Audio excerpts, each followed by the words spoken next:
Conservative leader Pierre Poilievre says that he will defund and close some supervised drug injection sites if his party forms the next government.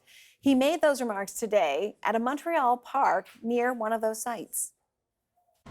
We will close safe injection sites next to schools, playgrounds, anywhere else that they endanger the public and take lives. We will defund. By the way, they're not safe injection sites. I'm sorry. I used your dishonest language. You think it's safe to have people using crack and heroin and cocaine next to a playground like this? You think that's safe? It's not safe. Supervised injection sites. They're drug dens. They're drug dens. And they've made everything worse. Everywhere they've been done, they've made everything worse. Canada's first supervised drug consumption site opened in Vancouver more than 20 years ago. Poilievre introduced a motion last year to end all safer drug government policies, and it was defeated in a House vote. For reaction to Poilievre's comments, I want to now bring in Letellier de St-Just in Montreal. He is the chairman of the Quebec Association of Addiction Workers and co-founder and chair of Cactus Montreal, a harm reduction group. Thank you so much for your time. My pleasure. So earlier today, you heard Conservative leader Pierre Poilievre say that there will, quote, there will not be a single taxpayer dollar from the Poilievre government going to what he calls drug dens. What do you think of the Conservative leader's remarks? Well, my first reaction is that Poilievre's comments are totally disgraceful, unacceptable, and absolutely irresponsible. How come when you know, as a political leader, when you know that we are going through an unprecedented national homelessness crisis, as well as a national opioid crisis, and in between, you have mental health issues navigating in both crises, how irresponsible it is to say that we don't need harm reduction initiatives. He is repeating exactly the same rhetoric that was used between 2005 and 2015 by the Harper government, the conservative government at that time, who are responsible. That's where the crisis that we know, the opioid crisis, started. When you remove from a national strategy, a drug strategy, one of its most important pillars, which is harm reduction, and replace it with criminalization of simple possession, well, it's not a health approach. It's a criminal approach. And we shifted in 2016 to something else. We shifted to a more public health approach, a health approach, and not a criminal approach. So this is disgraceful. And what Poilievre is saying is totally wrong. One thing he should know is that the federal government is not financing any of the same safe consumption services, not at all. It's a provincial matter. The only thing that the federal government does is giving the exemption to operate safe consumption sites in the country. And we have more than 50 actually.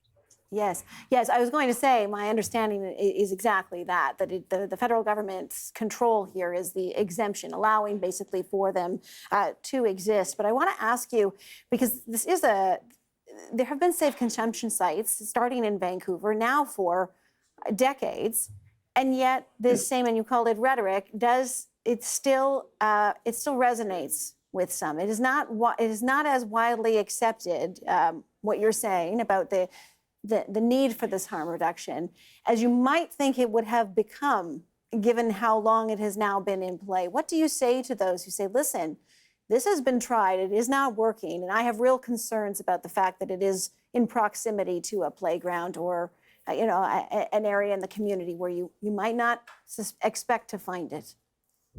Yeah, the solution is definitely not to come back to the whole method of criminalization. This is not a vision for groups, national groups that I'm part of. It's not a vision. This is going back to something that is working for political reason, because nobody is, we know exactly why Poilievre is doing that. he is trying, at least here this morning in Quebec, he's trying to have more, to be more acceptable, his rhetoric more acceptable for Quebec citizens. And we do not, some people will accept that, like the case in the prairies, for sure, where you have conservative ground. But, you know, harm reduction issues, it's not the only way. We have, of course, traffic must be fight. We have to use more, we have to be more inventive in terms of informing the population about the best thing, the best practices in harm reduction. What is happening in BC actually is wrong, because it was the first year of the decriminalization project, of a 3 years project, and Right. it was reiterated saying that it's not working. Listen, if it's not working, it's the first year. We can adjust things. Police must be well more formed. Police must be more involved with tools that they didn't have so far. Yeah, So no, it's not yeah. that Louis, we take your point that the communication to the public is a key point, and allowing it. I understand the idea too of allowing it to play out. It was supposed to be 3 years, and they have moved back on the idea of the decriminalization. But in terms of the safe consumption sites, I wonder, there will be people who listen and say, listen, I can appreciate that this is one of the steps involved that is necessary. But does it have to be beside a park? Does it have to be beside a school? What would you say to that? Well, in big cities, I'm asking the questions to everybody who is listening. Where in big cities like Toronto, like Vancouver, like Winnipeg, this morning, the government, Manitoba's government announced the opening of the first safe consumption sites. So in big cities in the country, where do you think we won't find any school around a safe injection site or a health services, which is meant for vulnerable population? So you will always have a school somewhere, not too far.